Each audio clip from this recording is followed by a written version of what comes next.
কঠিন হয়ে যাবে। এই জন্য আমি কাঁদি গো, আমি যদি কবরে ধরা খাই তাহলে তো আমার কি অবস্থা হবে এটা জানি না। এই জন্য মুসলমান বাবাজি, যেই সাহাবীকে আমার আল্লাহ জান্নাতের টিকিট দিল, ওই সাহাবী যদি কবরের কাছে গিয়ে কান্না করে, কবরের চিন্তা করে, তোমার আমার জন্য কবরের চিন্তা করার দরকার আছে না নাই? আর জোরে বলেন আছে না নাই? এই জন্য আমার দেওয়া চারটা আমল আমি আপনাদেরকে দিয়ে যাব। এক নম্বরে আমার রাসূল বলেন, শোনো, তোমার ছোট্ট জীবনটা যদি আল্লাহ রাব্বুল আলামিন তোমার জীবন পরিচালনা করার জন্য একটা বিধানমালা তোমার উপরে আল্লাহ দিয়েছেন, কথা কোন ঠিক না বেঠিক? এই বিধানমালার নামটা কি? কথা কোন না? কোরআন। কি? কোরআনুল কারীম। আল্লাহ রাব্বুল আলামিন আমাদের উপরে বিধানমালা হিসাবে দিয়েছে।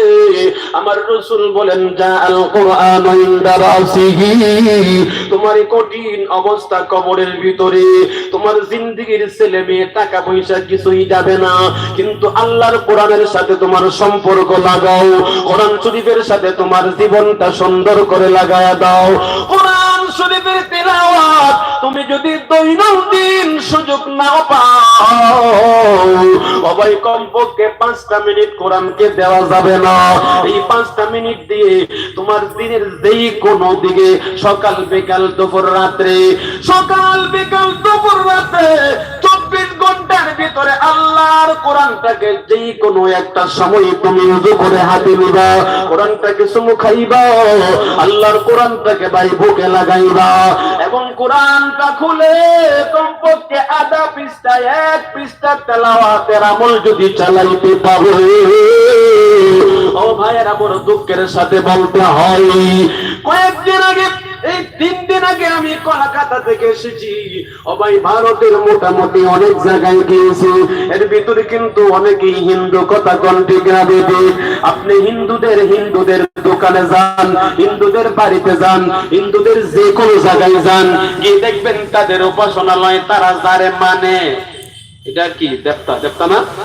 এই দেবতার ছবিটা এর দোকানে যাইবেন, ঢুকবেন, আপনি কদম দিবেন, উপরে দেবতা আসেনি, মূর্তি আসেনি, কোন দোকানে আসেনি, ঘরের ভিতরে যাবেন, যে জায়গা দিয়ে ঢুকবেন দেখবেন উপরে মূর্তি টানানো আছে, কথা কোন ঠিক না বেঠিক? ও ভাইয়েরা, এবার বলুন তো, হিন্দু ধর্মটা সত্য না মিথ্যা? জোরে কোন। এটা আল্লাহর দেওয়া না বানানো? বানানো একটা ধর্ম যারা পালন করে, তারা যদি তাদের ধর্মের লিডারটাকে দোকানে ঢুকাইতে পারে, ঘরের ভিতরে ঢুকাইতে পারে, তাদের প্রত্যেকটা সেক্টরে সাজায় রাখতে পারে, তুমি না মুসলমান, ও ভাই, তোমার বিধানমালা না কোরআন। তুমি যে ব্যবসা করো, তোমার দোকানের ভিতরে কোরআন কেন নাই? তুমি যে সামনে দেশটা নিয়ে বসো, এই দেশের এক জায়গার ভিতরে আল্লাহর কোরআনটা রাখো, এই সময় একটু সুযোগ পাইবা, কাস্টমার নাই, দেখছো ফাঁকা হয়ে গেছে, এমন ব্যবসায়ী ভাইদের আধা ঘন্টা সময় চলে যায়, কাস্টমার নাই, কথা কোন ঠিক না বেঠিক? আল্লাহর কোরআনটা কেন তুমি মুসলমান দোকানে ঢুকাইতে পারো না? কেন আল্লাহর কোরআনটা তোমার বাড়িতে ঢুকাইতে পারো না? ভাই, হিসাব লাগায় দেখো, আমার অনেক ভাইরা এমন আছে যাদের ঘরের ভিতরে তালাশ করলেও কোরআন পাওয়া যাবে না, কথা কোন ঠিক না বেঠিক? অথচ পরিচয় আমি মুসলমান, আমার রাসূল বলেন কোরআনটা ধরো।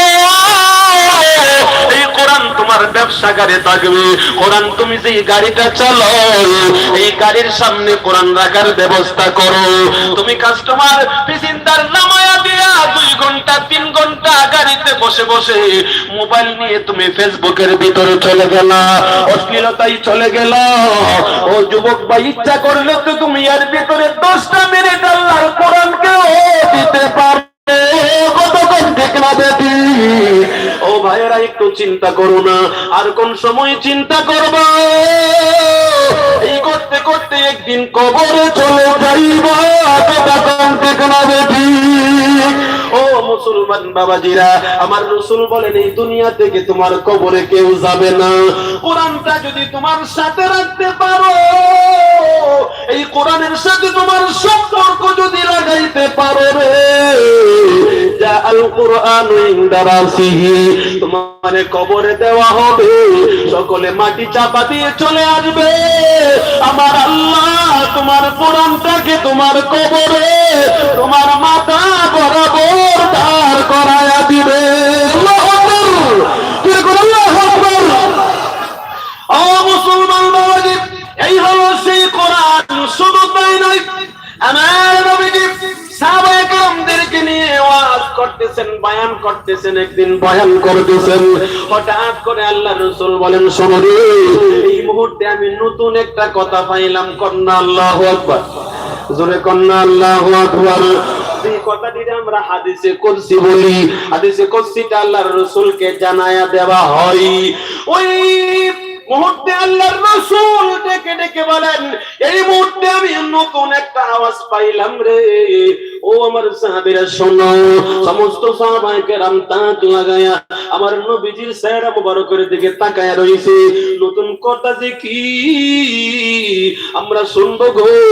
আল্লাহর রাসূল ডাক দিয়া বলেন, এই মুহূর্তে আমাকে জানায়া দেওয়া হইছে দুনিয়ার ভিতরে আমার আল্লাহর নাকি একটা বিশেষ পরিবার আছে। আল্লাহু আকবার। দুনিয়ার ভিতরে আল্লাহ রাব্বুল আলামিনের বিশেষ একটা বংশধর আছে। ও ভাই, আল্লাহর ফ্যামিলি, আল্লাহর পরিবারে যদি আমি ঢুকতে পারি, আমার কোনো চিন্তা, জোরে কোন, আরো জোরে বলেন। সমস্ত সাহাবায়ে কেরাম একসাথে পাগল পাড়া হয়ে নবীজির কাছে সাথে সাথে প্রশ্ন লাগাইয়া দিল, মানহুম ইয়া রাসূলুল্লাহ। ওগো নবীজি, আর দেরি করবেন না, মেহেরবানি করে বলে দেন না গো, এই দুনিয়ার ভিতরে আল্লাহর পরিবার কারা? আমরা চাই আল্লাহর পরিবারের ভিতরে ঢুকে যাইতে। আমার রাসূল আল্লাহর নবীজির পবিত্র জিহ্বাটা বের করে দিয়ে আস্তে করে রাসূল বলেন, আহলুল কুরআনি আহলুল্লাহ। আল্লাহু আকবার।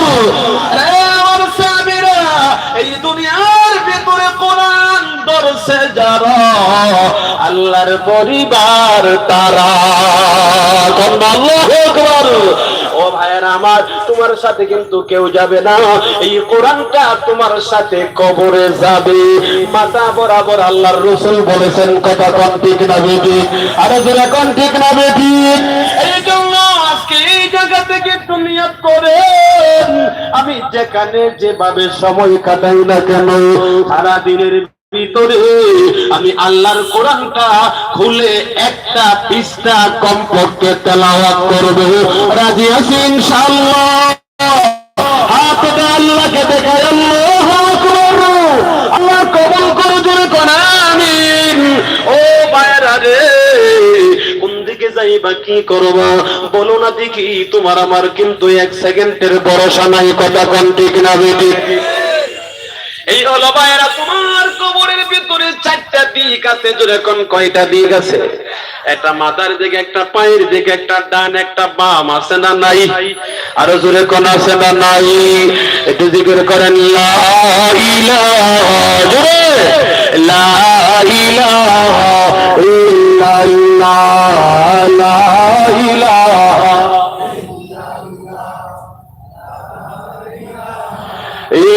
ইল্লাল্লাহ, লা ইলাহা ইল্লাল্লাহ, লা ইলাহা ইল্লাল্লাহ, মুহাম্মাদুর রাসূলুল্লাহ। সকলে জোরে বলি সাল্লাল্লাহু আলাইহি ওয়াসাল্লাম। আমার মুসলমান বাবাজিরা,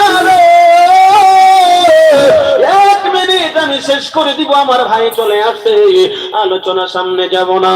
2 নাম্বার পয়েন্ট একটু আপনাদেরকে বলে দেই। আল্লাহ রাসূল বলেন, শোনো, তোমার কবরের ভিতরে আরেকটা জিনিস তোমাকে হেফাজত করার জন্য ডুববে। সাহাবায়ে কেরাম বলেন, নবী গো, এই আমলটা আমাদেরকে বলে দেন না। আল্লাহ রাসূল বলেন, ওয়াসসালাতু আন ইয়ামিনিহি, আল্লাহু আকবার।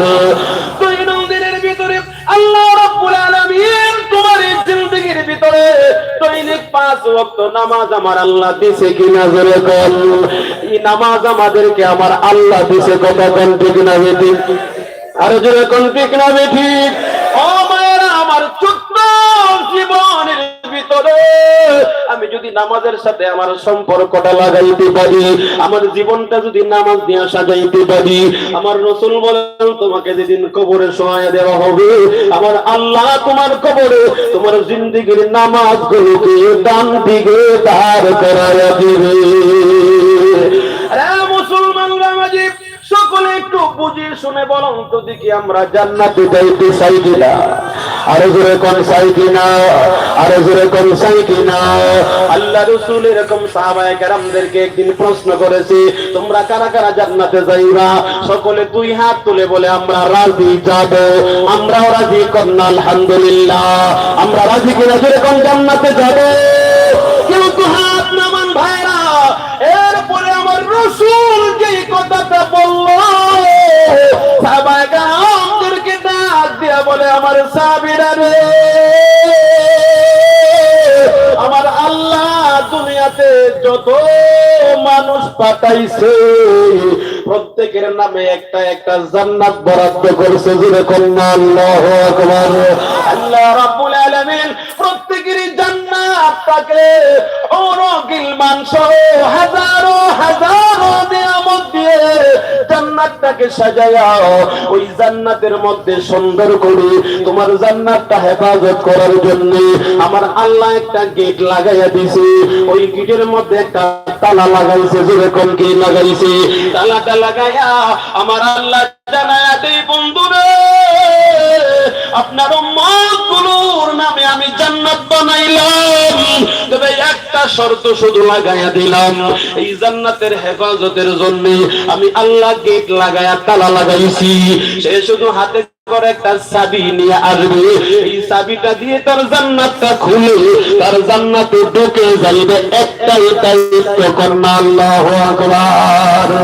কিন্তু দুনিয়ার হেফাজত করতে গিয়া যেগুলো তালা ব্যবহার করি আমরা, দোকানের গেটে যে তালা ব্যবহার করি না, এই তালাগুলো খোলার জন্য চাবি কিন্তু আমরা অর্ডার দিলে হয়, লোহা দিয়া বানাইলে হয়। কথা কোন ঠিক না বেঠিক? কিন্তু তোমার নামে বরাদ্দ কিন্তু আল্লাহর জান্নাতের গেটের যে তালার চাবি গো, এই চাবিটা তুমি কোথায় পাইবা? আমার রাসূল বলেন, এটা বড় দামি জিনিস, এই জন্য আল্লাহ এটা জিবরাইলের মাধ্যমে আমার কাছে পাঠাই নাই। আমার আল্লাহ আমাকে দাওয়াত করিয়া আল্লাহর বাড়িতে নিয়ে আমার আল্লাহ বলেন, বন্ধু গো, আপনার উম্মতের জান্নাতের চাবিটা আমি আপনাকে হাদিয়া দিয়ে দিলাম। আল্লাহু আকবার। আমার নবী মেরাজ থেকে এসে 1 নম্বর ঘোষণা, ও সাহাবীরা, সালাতু মুফতাহুল জান্নাহ, জান্নাতে যেতে চাও নামাজ পড়ে পড়ে জান্নাতের চাবি নাও।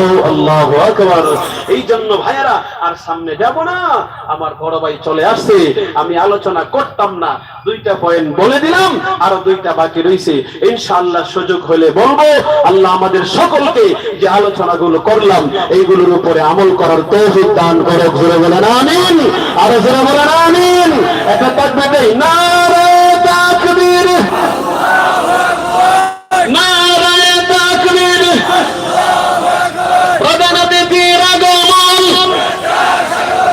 প্রধান বক্তার আগমন, নারে তাকবীর, নারে তাকবীর। আল্লাহ আমাদের সকলকে, আমার ভাই যে আলোচনাগুলো আপনাদেরকে শোনাইবে, শেষ পর্যন্ত আলোচনা শুনে দোয়া করি আব্বা আম্মার মাগফিরাত নিয়ে আমরা সকলে এই জায়গা থেকে বিদায় হয়ে বাড়িতে যাব। রাজি আছেন ইনশাআল্লাহ? ওয়া মা আলাইনা ইল্লাল বালাগ। আসসালামু আলাইকুম ওয়া রাহমাতুল্লাহি ওয়া বারাকাতুহু। মারহাবা। আমরা অত্যন্ত চমৎকার আলোচনা শুনছিলাম। আজকের মাহফিলের বিশেষ আকর্ষণ হযরত মাওলানা এনামুল হক রাশেদী সাহেবের কাছ থেকে। সবাইকে দৃষ্টি আকর্ষণ করে বলছি, যেহেতু শীতের রাত, আমরা সবাই যদি চেপে চেপে বসে যাই তাহলে যারা দাঁড়ানো আছে